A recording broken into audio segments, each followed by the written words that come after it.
¿Qué entendemos por violencia intrafamiliar? Es cualquier tipo de abuso que se da de un miembro de la familia sobre otro. Es una situación que se presenta de manera repetitiva, por tanto no deben tenerse en cuenta hechos aislados. Existen varios tipos de violencia intrafamiliar. Violencia física, si se atenta contra el cuerpo de la otra persona. Violencia psicológica, si existe el intento de causar miedo, la intimidación o cualquier tipo de insulto, descalificación o intento de control. Violencia sexual, si hay un acto sexual impuesto o en contra de la voluntad de la víctima. Económica, si no se cubren las necesidades básicas de la persona.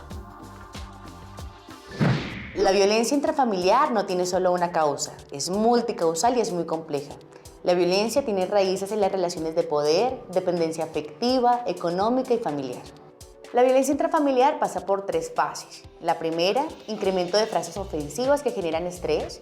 La segunda, incremento de la ira que recae sobre el otro. Y la tercera, aparición de golpes y agresión física. ¿A dónde puedo acudir si identifico que hay violencia intrafamiliar? Si eres víctima de abuso sexual, puedes acudir al centro de salud más cercano. Y si eres víctima de abuso y maltrato físico, acude a la policía.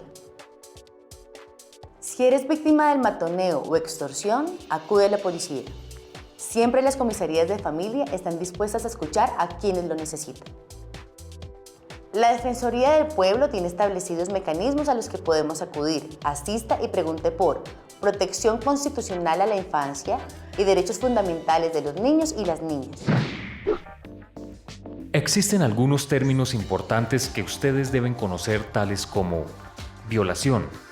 Es un acto sexual sin consentimiento de la persona agredida. Abuso sexual. Acto sexual con alguna persona que no tiene la capacidad de permitir lo mismo. Proxenetismo. Inducir a la prostitución y o pornografía, presionando por algún motivo para que ejecuten dicha labor. Es muy importante que actuemos siempre unidos como familia. Se ha comprobado que la violencia intrafamiliar se relaciona con la dificultad de las familias en cuidar a sus hijos. No callemos más. Denunciemos por favor por el bien de todos aquellos que aún sufren de violencia intrafamiliar.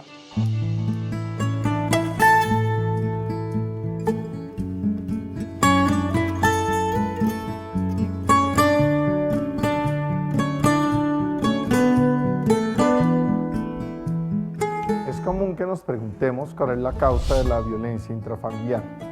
Al respecto, debemos hacer una aclaración de principio. La violencia intrafamiliar no tiene una sola causa, es multicausal y compleja. Todos los tipos de maltrato se pueden clasificar en físicos si se atenta contra el cuerpo de la otra persona, psicológicos si existe el intento de causar miedo, la intimidación o cualquier tipo de insulto, sexuales si hay un tipo de acto sexual impuesto o en contra de la voluntad de la víctima, y económicos si no cubre las necesidades básicas de la persona. Se considera que si en una pareja o familia con menos de 5 años de convivencia ha habido al menos 3 ocasiones de agresión, esa pareja o familia puede estar viviendo violencia intrafamiliar. Para identificar o reconocer si una persona es violenta, se debe identificar cómo actúa la persona frente a una situación de divergencia de opiniones. Si la persona reacciona con gritos y golpes, podemos hablar de un agresor. Si la persona no puede controlarse en una situación de tensión, podemos hablar de una persona con agresividad. Un agresor generalmente no tiene capacidad de autocontrol y actúa impulsivamente. Lo anterior puede deberse a experiencias infantiles de violencia que dejaron secuelas en el individuo. También existe la posibilidad de que sea causa de la presión social y el estrés. Los asuntos económicos también pueden ser una causa importante de tensión que genera violencia. Una teoría afirma que cuando algunos hombres no son capaces de generar suficientes ingresos para mantener a su familia, surge en ellos una actitud violenta para demostrar hombría de esa manera, no habiendo podido hacerlo de la otra. Otra teoría también expone que mientras más equilibrado sea el poder del hombre y de la mujer en la familia, o el nivel de preparación de ambos, hay menos riesgos de violencia intrafamiliar. Otros factores influyen: el uso excesivo de alcohol, enfermedades mentales, autoritarismo y otros. Tanto el hombre como la mujer son responsables de violencia intrafamiliar. Mientras el hombre es más propenso a realizar violencia física, la mujer lo es para realizar violencia psicológica. Igualmente, los estudios han comprobado que el porcentaje de maltrato es mucho mayor de los hombres hacia las mujeres que de las mujeres hacia los hombres. Sin embargo, de los estudios realizados en Colombia, solo 2 de cada 10 mujeres entrevistadas aceptaron que eran agredidas emocionalmente antes de ser maltratadas físicamente.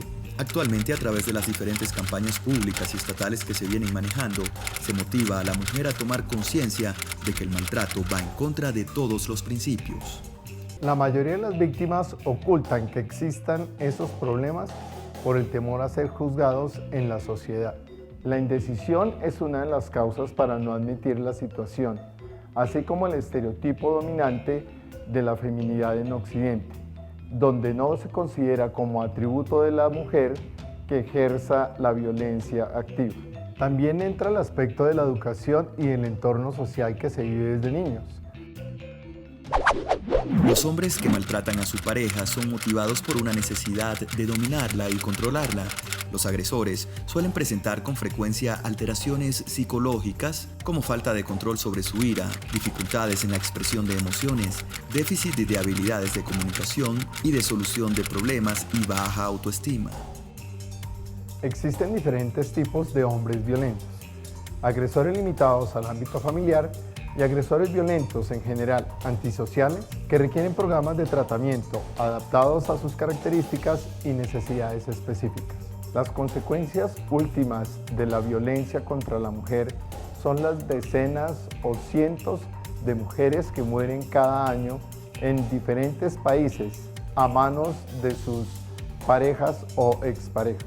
Y en muchos casos, este tipo de violencia a manos de sus parejas o exparejas contra la mujer, quien es madre, además del estrés postraumático que sigue, produce efectos negativos para el desarrollo psicológico de los niños en el hogar. Un miembro de la familia que es oprimido u omitido intencionalmente con el fin de someterlo a fuerzas a través de lo físico, lo psicológico o sexualmente está en una relación abusiva. La relación abusiva usualmente es entre parejas sentimentales o de otros modos cónyuges y es razón principiante de los problemas en salud pública. El abuso psicológico es el más amplio de todas las violencias. Puede incluir abuso de tipo sexual y físico causando trauma en la víctima. Este tipo de violencia puede ser considerado como una manipulación a la pareja. Mientras que el abuso físico es episódico, el psicológico es progresivo y se mantiene por plazo largo. Lo más importante es saber actuar, dado que en todos los países existen leyes que protegen al maltratado y castigan al agresor. Es fundamental que las personas pidan ayuda antes de que la violencia pueda llevar a la muerte. No callemos más, denunciemos, por favor, por el bienestar de todos, por las personas que aún padecen de violencia y maltrato.